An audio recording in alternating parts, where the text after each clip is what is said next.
안녕하세요, 여러분. 저는 47세 치과 의사 김종성입니다. 30년 동안 치과에서 환자분들의 입안을 들여다보며 수많은 이야기를 나눠왔죠. 여러분, 혹시 하루 3번 양치질을 꼬박꼬박 하시는데도 치과에 가면 자꾸 잔소리를 들어보신 적 있으신가요? 선생님, 저 정말 열심히 닦는데 왜 자꾸 문제 생기는 거예요?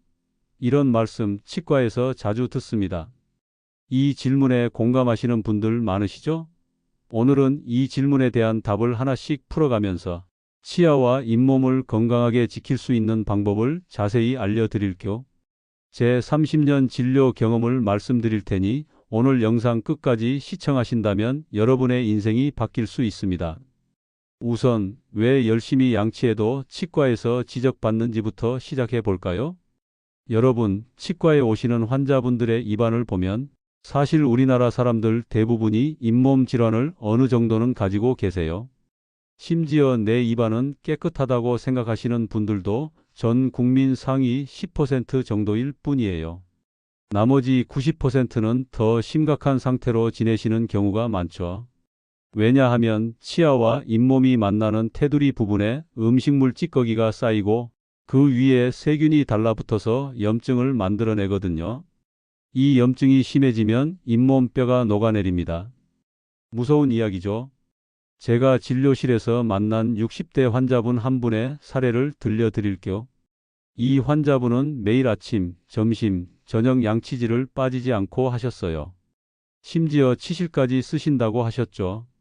그런데 치과에 오실 때마다 잇몸에서 피가 나고 엑스레이를 찍어보면 잇몸뼈가 조금씩 녹아내리고 있더라고요. 그분이 그러시더라고요. 김 선생님, 내가 이렇게 열심히 닦는데 왜 자꾸 이래요? 뭐가 잘못된 거예요? 저는 입안을 자세히 들여다봤어요. 치아 표면은 반짝반짝했지만 치아와 잇몸이 만나는 경계 부분에 치석이 단단히 쌓여 있었어요. 이 환자분은 치아만 열심히 문지르셨고 정작 중요한 잇몸 테두리는 소홀히 하셨던 거예요. 여러분도 혹시 양치질할 때 치아만 박박 문지르고 잇몸 근처는 대충 지나가시지 않으신가요? 이게 바로 치과에서 잔소리 듣는 첫 번째 이유입니다. 이 문제는 사실 우리나라에서 정말 흔해요. 30년 동안 치과에서 일하면서 느낀 건 40대 이상 환자분들 중에 잇몸 질환이 없는 분을 찾기가 더 어렵다는 거예요. 심지어 깨끗한 편인 분들도 상위 10% 수준이죠. 나머지 분들은 잇몸에서 피가 나거나 치아가 흔들리는 등의 문제를 겪고 계세요. 제가 늘 환자분들께 말씀드리는 게 있어요. 치아는 단순히 밥을 먹는 도구가 아니에요. 치아 하나가 1,000만 원짜리 명품이에요. 명품백은 그렇게 아껴 쓰시면서 왜 치아는 대충 닦으시나요? 이 말에 다들 웃으시면서도 고개를 끄덕이시더라고요. 여러분도 치아의 소중함에 대해 한번 생각해 보시겠어요? 치과에서 돈 쓰고 고생하지 않으려면 지금부터라도 치아를 명품처럼 관리해야 하지 않을까요? 이제 충치 이야기로 넘어가 볼게요. 충치는 하루아침에 생기는 게 아니에요. 치아의 칼슘이 산에 녹으면서 서서히 구멍이 생기는 과정이죠. 이 산은 어디서 오냐고요? 첫 번째는 음식물 찌꺼기예요. 치아 사이에 음식이 끼어서 부패하면 산이 생기고 그 산이 치아를 녹이는 거예요. 두 번째는 우리가 먹는 음식과 음료예요. 특히 산성 음식이나 음료가 큰 문제죠. 예를 들어 여러분 아침에 커피 한 잔 드시죠? 커피의 산도는 대략 pH 5 정도예요. 치아가 녹기 시작하는 pH는 5.5 이하니까 커피는 딱 치아를 녹일 수 있는 수준이에요. 여기에 설탕이나 시럽을 넣으면 당분이 세균의 먹이가 돼서 더 많은 산을 만들어내죠. 제 지인 중 50대 후반 사업가분이 계신데 이분 사례를 들려드릴게요. 이분은 하루에 커피를 5잔씩 마셨어요. 아침에 출근하면서 한 잔, 점심에 한 잔, 오후에 두세 잔.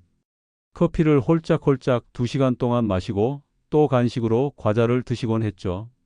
그러다 치과에 오셨는데 치아가 여기저기 까맣게 썩어 있더라고요. 그분이 그러시더라고요. 김 선생님, 내가 커피 좋아하는 거 빼면 건강하게 사는데 왜 이래요? 저는 웃으면서 이렇게 말씀드렸죠. 사장님, 커피를 2시간 동안 입에 절이시면 치아가 버틸 수가 없어요. 치아가 산에 계속 노출된 거예요. 결국 이분은 충치 치료하고 커피 마시는 습관을 바꾸는데 6개월 넘게 걸리셨어요. 여러분도 혹시 커피나 음료를 오랫동안 홀짝이며 드시는 습관 있으신가요? 이 작은 습관이 치아를 망가뜨릴 수 있다는 거 기억해 주세요. 또 다른 문제는 산성 음식이에요. 요즘 디톡스 한다고 아침에 레몬 물 드시는 분들 많으시죠? 레몬은 산성이 강한 음식이에요. 유자청, 모과청도 마찬가지고요. 이런 걸 매일 드시면 치아가 점점 약해져요. 제 환자분 중 65세 여성분이 계셨는데 이분은 건강을 챙기려고 매일 아침 유자청을 물에 타 드셨어요. 그런데 치과에 오셨을 때 치아가 노랗게 변하고 표면이 얇아져 있더라고요. 그분이 그러시더라고요. 김 선생님, 내가 건강 챙기려고 유자청 먹은 건데 이게 왜 이래요? 저는 이렇게 설명드렸죠. 유자청은 산성이 강해서 치아를 계속 녹이는 거예요. 드신 후에 물로 입을 헹구시면 덜할 거예요. 이분은 유자청을 줄이고 칫솔질 방법을 바꾸셨어요. 1년 뒤에 다시 배웠을 때 치아 상태가 훨씬 나아지셨더라고요. 여러분도 혹시 아침에 레몬 물이나 유자청 드시는 습관 있으신가요?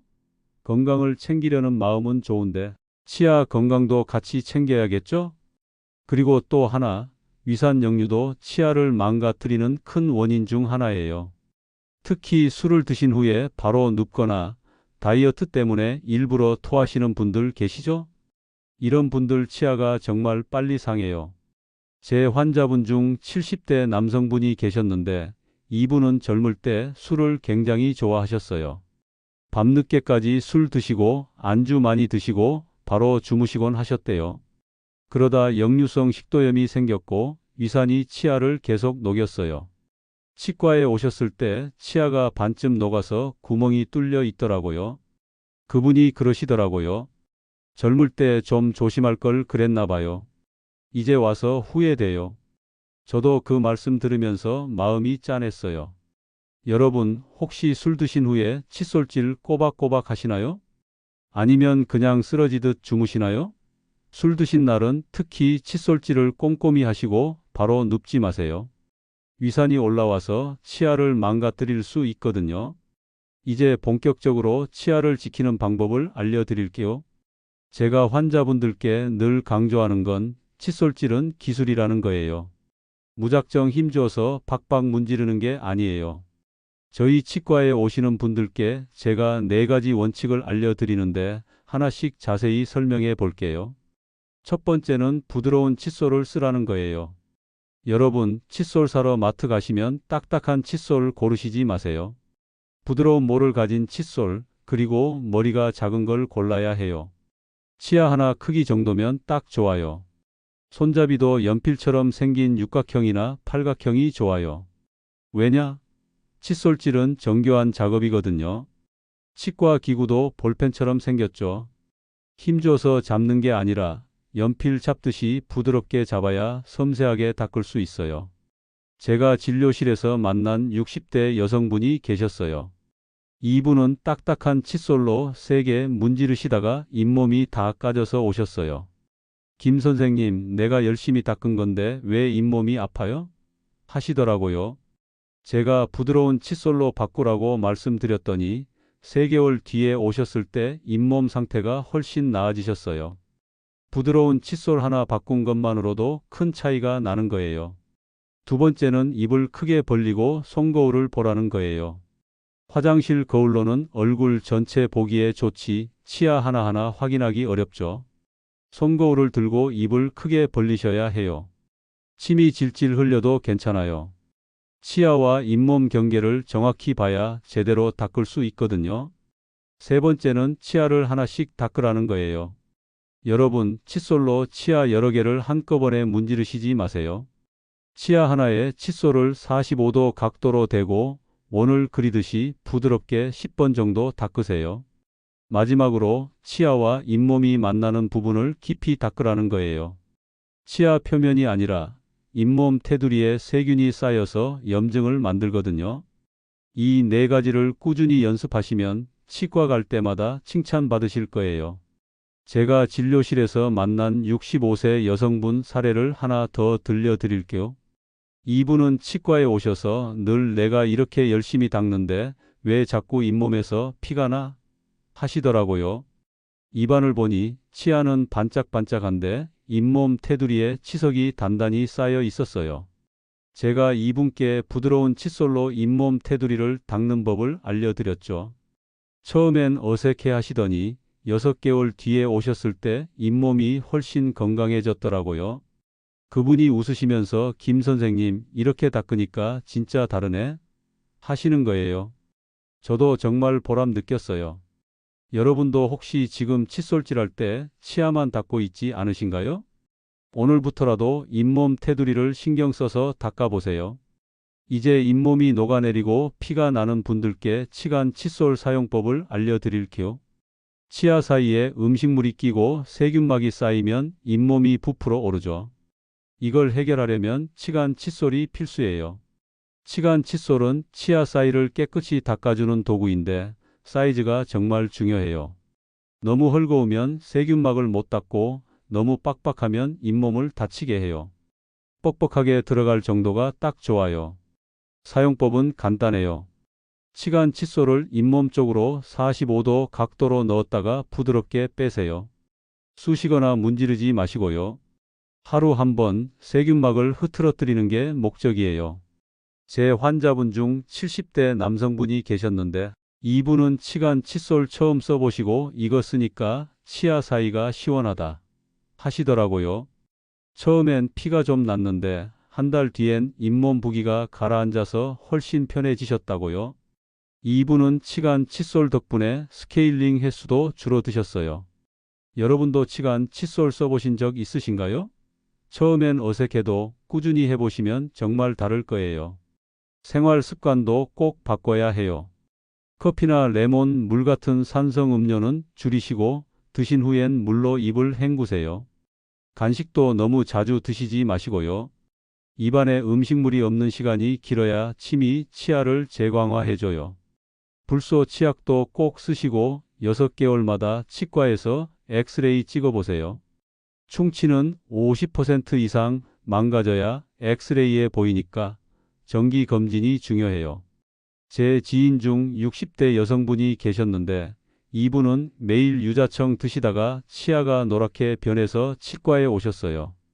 유자청을 줄이고 칫솔질 방법을 바꾸니까 1년 뒤에 치아가 훨씬 튼튼해지셨어요. 이분이 그러시더라고요. 김 선생님, 내가 이렇게 바뀔 줄 몰랐어요. 치과 올 때마다 걱정했는데 이젠 마음이 편해요. 이런 말씀 들을 때마다 저도 정말 기쁘더라고요. 치과 진료의 현실도 잠깐 이야기해 볼게요. 사실 치과에서 환자분 한 분 한 분과 이렇게 긴 시간 이야기 나누기가 쉽지 않아요. 시간도 제한적이고 충분한 구강 관리 교육을 드리기가 어려운 경우가 많죠. 제가 이렇게 유튜브에서 긴 시간 이야기하는 이유는 여러분께 제대로 된 방법을 알려드리고 싶기 때문이에요. 하지만 이런 상담과 교육이 더 활발해지려면 구강 관리에 대한 사회적 인식도 바뀌어야 해요.